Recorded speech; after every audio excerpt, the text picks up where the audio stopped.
से जो बताया गया है, तो उस नोइंग में नोअर और नॉलेज दोनों नहीं है, खाली वो नोइंग है। वो जो त्रिपुटी जिसको कहते हैं वो खत्म होने के बाद नोइंग, वही बात ये कहते हैं।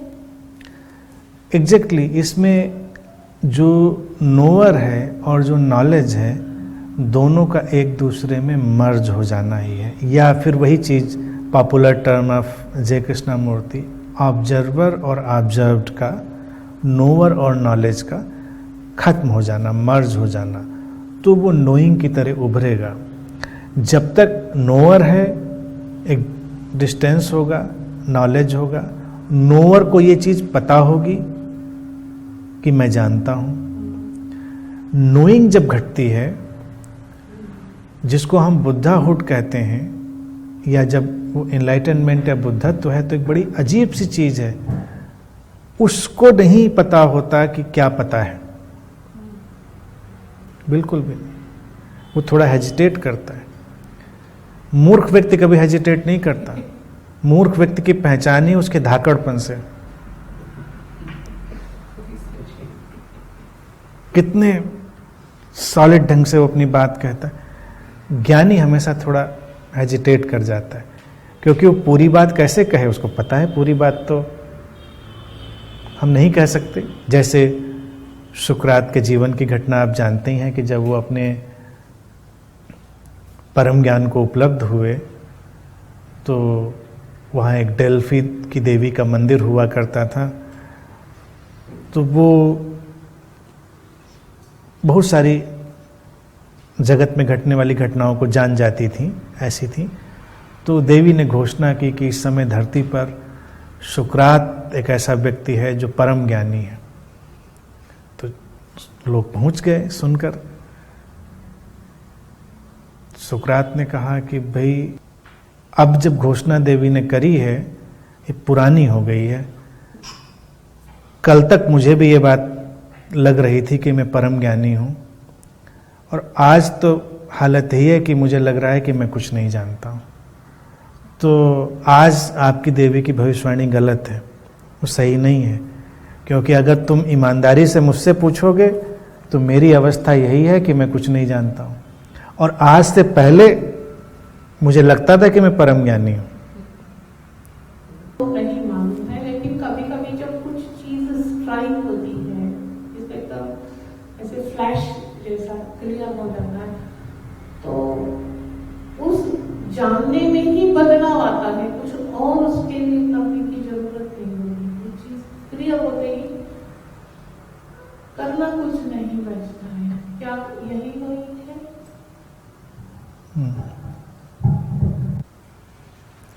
बिल्कुल, वो एक बिजली की कौंद की तरह है, सब साफ दिखता है, इतना स्पष्ट कि कुछ करने के लिए बचता ही नहीं। नोइंग वही है जब हमारे अंदर किसी भी तरह का विरोधाभास उस समय है ही नहीं, बिल्कुल स्पष्ट है, तो करने की गुंजाइश उसमें है ही नहीं। हमको पता है कि ऐसा ही है। घटती है वो, कभी कभी घटती हैं, ऐसी अंतर्दृष्टियां घटती हैं, एकदम से व्यक्ति को समझ में आ जाती है चीज़। लेकिन उसके लिए जो वो पहले से समझने के प्रयास कर रहा होता है, वो अपनी भूमिका निभाते हैं। लेकिन जिस क्षण उसको समझ में आती है पूरी बात, तो आ ही गई होती है। जैसे एक बीमार व्यक्ति एक दिन पूरी तरह स्वस्थ होता है, तो उसको जो एहसास होता है वही एहसास है। एकदम से उसको लगता है कि सब अच्छा है, कोई समस्या नहीं, मैं स्वस्थ हूँ, मैं स्वस्थ हूँ। शायद ये ख्याल भी उसको नहीं आता, वो तो उठ के काम करने लगता है। यही नोइंग है। जब तक बीमारी ज़्यादा पकड़े रहती है, वो रोज़ नापता रहता है कि आज बीपी नॉर्मल है, आज टेम्परेचर नॉर्मल है, शुगर नॉर्मल है, सब नॉर्मल है, तो लगता है कि आज स्वस्थ होना चाहिए मुझको। लेकिन जिस समय वो सचमुच में स्वस्थ होता है, वो सोचता ही नहीं किसी चीज़ के बारे में, वो तो उठता है, सक्रिय होता है, अपने काम धाम करता है, जो भी करना है। तो ज्ञानी व्यक्ति भी किसी भी तरह से ज्ञान के बैरोमीटर नहीं बनाता। जब ज्ञान घटता है, अज्ञान समाप्त होता है, तो बस वो फंक्शन करता है। वो ज्ञान पूर्वक सेनली बस फंक्शन करने लगता है।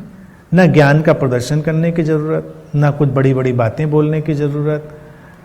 ये बातें बोलने से कंफ्यूज नहीं होना चाहिए ज्ञानी। ये तो अस्तित्व कुछ बॉडी माइंड मैकेनिज्म को, कुछ शरीर मन के यंत्र को चुन लेता है जिनके माध्यम से उसको कुछ मैसेज देना होता है। वो गुरुओं का काम हो गया कि वो कोई मैसेज देते।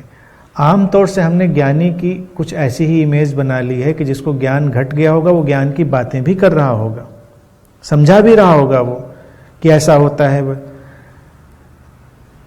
मेरा देखना तो ये रहा है कि ज्ञान घटता है तो ये वाली घटना समझाने वाली ये कुछ चोजन में आती है, मास्टर्स में।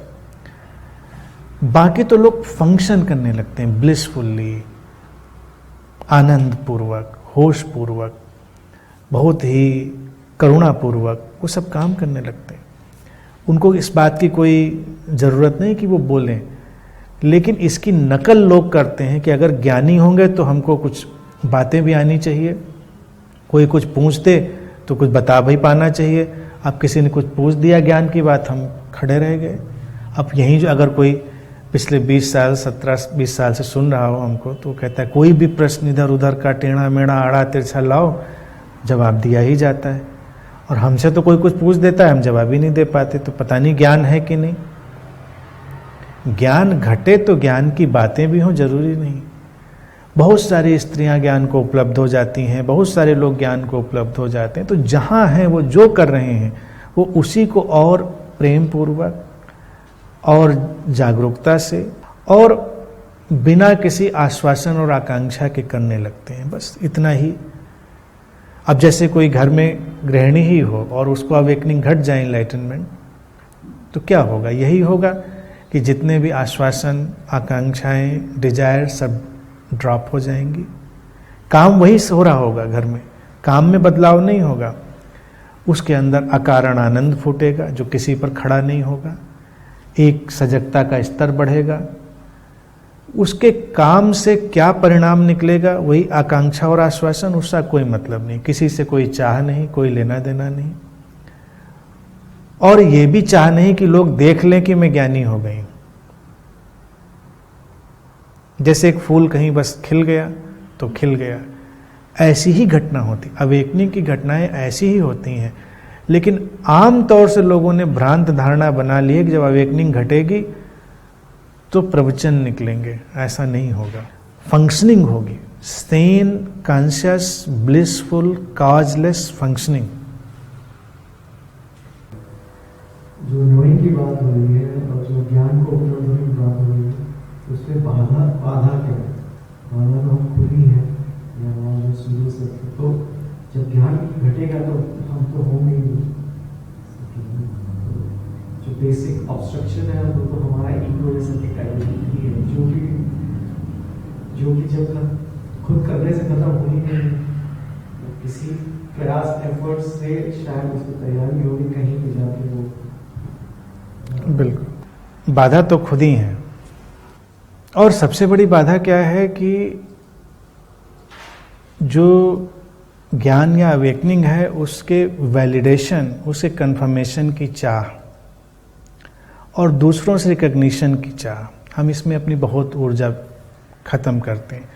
अगर कोई व्यक्ति दूसरों से रिकग्निशन की जो टेंडेंसी उसको ड्रॉप कर ले, किसी से वैलिडेशन यानी प्रमाण पत्र लेने की, कंफर्मेशन, उसकी चाह ड्रॉप कर ले, बस फिर ज्ञान घटेगा। वो बहुत बड़ी बाधा है, क्योंकि हम तब अपने जैसे नहीं हो पाते। हमको लगता है कि लोगों को ऐसा समझना चाहिए। आमतौर से हर व्यक्ति की 99% ऊर्जा इसी में नष्ट हो जाती है। तुमको कोई क्या समझता है, नहीं समझता है, इससे अपनी निगाह हटा लें और अपनी अनुभूतियों, अपनी भावनाओं के लिए किसी से भी प्रमाण पत्र ना मांगे। जो है सो है, अपने अंदर जाने। तुम प्रेम पूर्ण हो तो इसका इंतजार मत करो कि कोई आकर तुमसे कहे कि तुम प्रेम पूर्ण हो। और 4 लोग आकर कह दें कि तुम्हारे अंदर प्रेम नाम की चीज नहीं, तो जाके कोने में बैठ के रो। ज्यादातर लोगों का यही हाल है। तो डिजायर फॉर वैलिडेशन, कंफर्मेशन इन सबको बिल्कुल विड्रॉ कर लो और लोगों से जो भी रिकग्निशन की चाहे उसको विड्रॉ कर लो। फिर हम अपने अंदर अपने जैसे होंगे और बहुत कम बाधाएं होंगी, लीस्ट ऑब्स्टिकल्स होंगे, और जो ऑब्स्टिकल्स उस समय होंगे वो बड़े ही सटल से हमारे कार्मिक और हमारे जो पैटर्न है इंटरनल उनके हो सकते हैं, लेकिन ये सब डिस्टर्बेंसेस नहीं होंगे और बहुत आसानी से चीज़ें हो जाएंगी। छोटी सी बात है, इस पर आप एक्सपेरिमेंट कर सकते हैं। अपने घर में जाएं, आज ही आपको ज्ञान का अनुभव हो जाएगा। घर पहुँचें, न किसी की प्रशंसा की परवाह करें, न किसी की आलोचना की। No recognition, no validation. आप देखेंगे बहुत प्रसन्नता है, काफ़ी हद तक प्रसन्नता आ गई, कोई ज़रूरत ही नहीं। शांति से रहें, अपने साथ बैठें, जो आपको उचित लगता है होशपूर्वक करुणापूर्वक वो कर दें, उसके बाद की चिंता न करें। आपको लोग महान समझेंगे, नहीं समझेंगे, महात्मा समझेंगे या गैर महात्मा समझेंगे, क्या समझेंगे इसकी परवाह ही मत करिए। क्यों परवाह करनी? हर व्यक्ति इसमें फिनिश हो चुका है। फिनिश समझते हैं? वो फिनिश हो चुका है, खत्म हो चुका है। संसार वाला तो वर्ल्डली, जिसको अपने कहता है वर्ल्डली, वो अपने रिकग्निशन में घूम रहा है, हमको रिकग्नाइज कर ले। अध्यात्म वाला अपने रिकग्निशन में कपड़े रंगा कोई घूम रहा है, कोई अजीब वेशभूषा बना घूम रहा है, कोई माला लटका के घूम रहा है, तो कोई कुछ घूम रहा है। क्यों घूम रहे हो खास वेशभूषा बना के? इसलिए कि लोग रिकग्नाइज करें। कोई रिकग्नाइज नहीं करता तो वेयर इज द प्रॉब्लम? हम हैं जैसे वैसे हैं, हमको किसी से रिकग्निशन की चाह क्यों? कोई चाह नहीं। हम मूर्ख हैं, ज्ञानी हैं, हमारी अपनी चीज है, तो मानो ना मानो, समझ रहे? छोटी सी बात, लेकिन 99% एनर्जी सक किए हुए है लोगों की। बस इसको ड्रॉप करें, सबसे बड़ी ऑब्स्टिकल ड्रॉप। उसके बाद बस 4-5 बार अनंत आना है, उसके बाद एनलाइटनमेंट।